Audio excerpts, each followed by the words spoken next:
Hey folks. Whew. So, um, I had my first sort of phone call today with a coach who was part of the program that I signed up for with this business incubator. Uh-oh, I'm hearing noise. I'm sure she'll go back to sleep.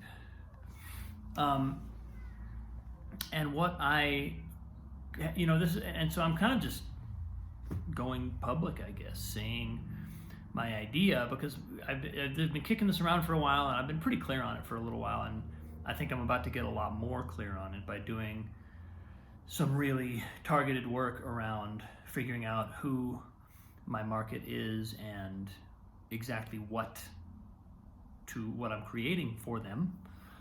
But in essence, my business is focusing around teaching piano, the study of piano, but not the study of piano really for the sake of learning piano. It's more about the study of piano as a mindfulness practice or as a spiritual practice or an awareness discipline. There are so many ways.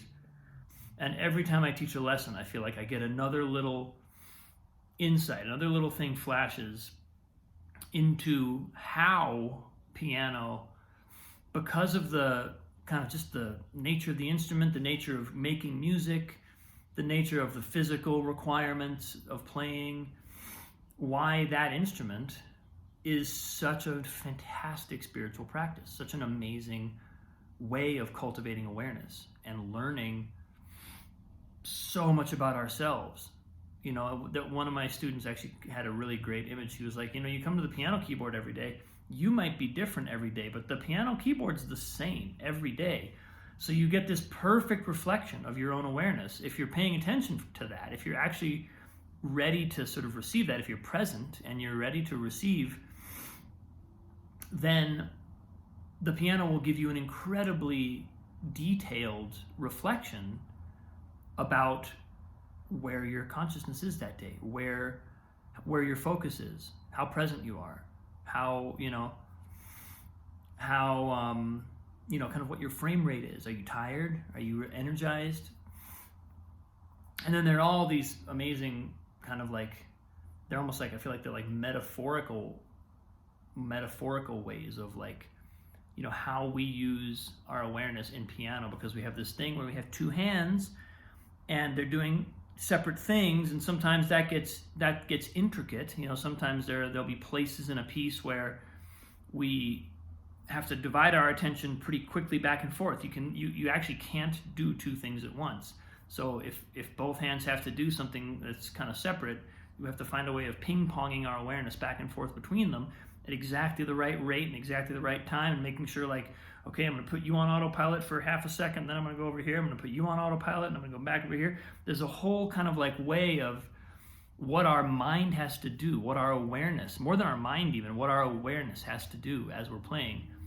And so I'm just totally convinced that this can be a very, very beneficial, very, very satisfying practice for people who want to do really deep mindset and awareness and kind of spiritual work. It's also, pattern identification. We're constantly needing to break down patterns, needing to break down habits and reprogram habits, build new habits, build new patterns. So anyway, now I'm just kind of like pitching you my thing, but I'm basically telling, this is kind of what this business is about, and I know there's a market, and so over the next couple weeks, I'm just going to be honing that, figuring out exactly who it's for, and putting it into place. You're probably going to see posts that are specifically about the business on my Facebook. Like, that's coming soon, because that's one of the main outlets that I'm being encouraged to use by this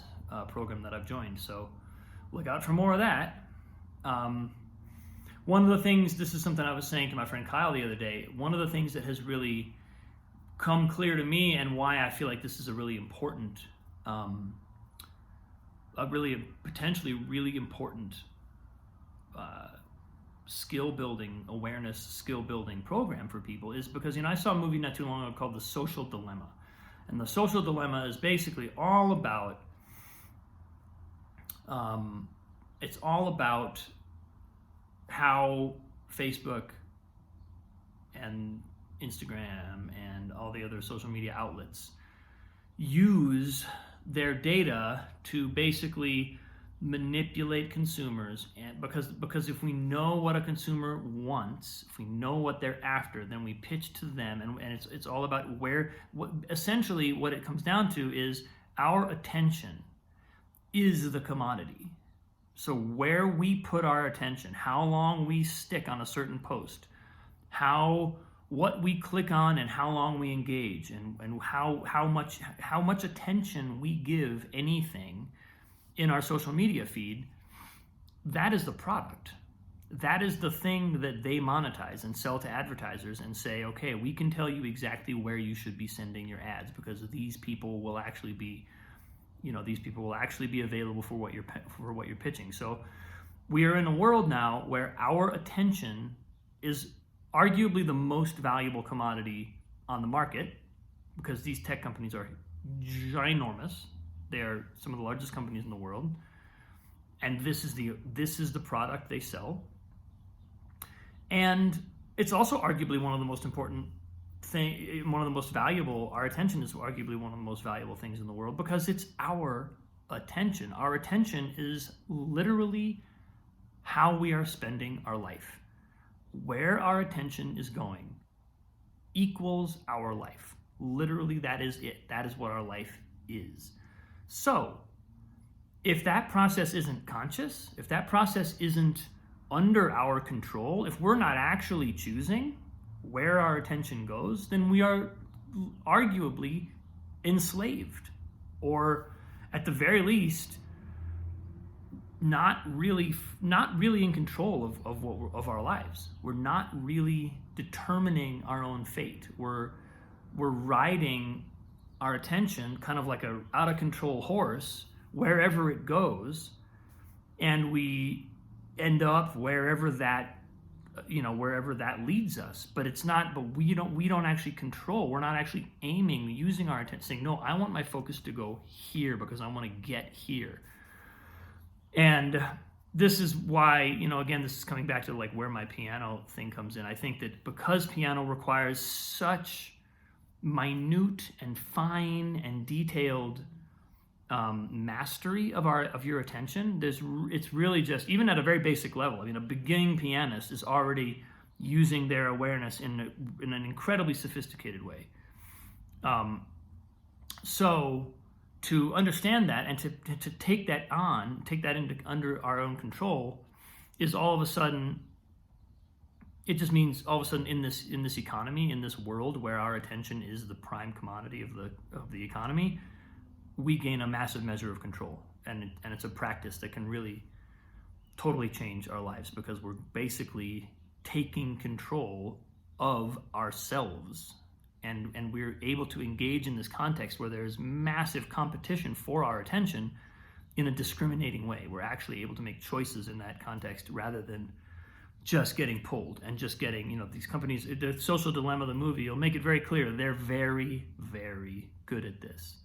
So you don't have a chance if there's not some measure of awareness control, awareness practice.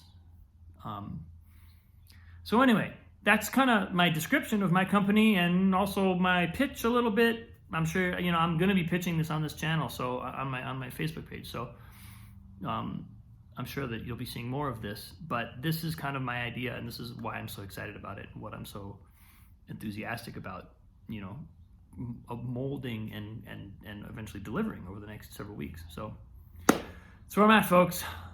Wonderful to be here. Thank you so much for listening. I love you all. I will see you again very soon.